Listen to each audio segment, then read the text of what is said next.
For centuries, the dissemination of knowledge through books had been only for the few, reserved largely to monks and priests. Each book was a priceless one-off, but for most people in the Middle Ages, this was an academic problem. They couldn't read or write anyway. During the Middle Ages, books were written out by hand, mostly in monasteries. Often the monks would spend years on a work. Then, in 1450, an invention changed the world. In the German city of Mainz, Johannes Gutenberg invented the technique of printing with movable type. This made it possible to duplicate books in large numbers and at relatively low cost. The technological foundation was laid for the intellectual, political and religious changes of the succeeding. The establishment of the first universities had created a great demand for books. Libraries were founded, making knowledge in the form of books accessible.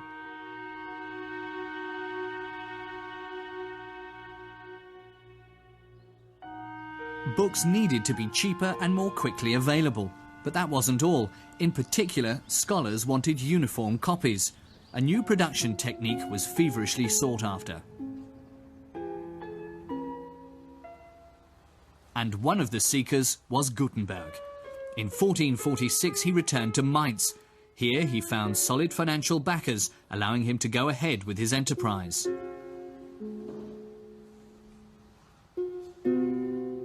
His breakthrough came with a brilliant idea. He broke up his text into its constituent parts: letters, punctuation marks, and frequent combinations known as ligatures.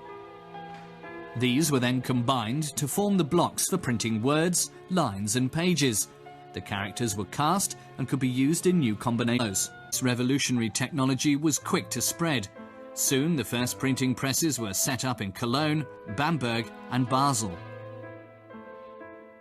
In Venice, an enterprising publisher named Aldus Manutius began to print the works of the classical authors. His clientele comprised the whole of Europe's humanistic intellectual elite. Manutius employed the most talented printers of the age. They developed the typeface known as Antiqua, which soon spread throughout Europe.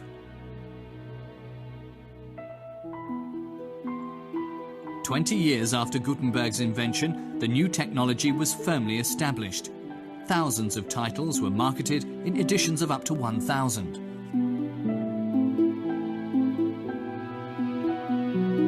Books now became affordable for ordinary people. As society grew more literate, the number of potential readers increased.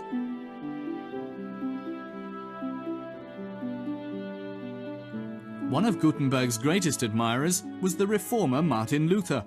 The new art of printing gave him a bright and bold idea. The layman didn't need a priest to tell him what the Bible said. He could read it himself and decide for himself between revealed truth and the false interpretation put about by the church. So Luther had more than 500,000 copies of his German translation of the Bible printed, a huge number for those days. And to disseminate his Protestant message, he had hundreds of thousands of leaflets distributed.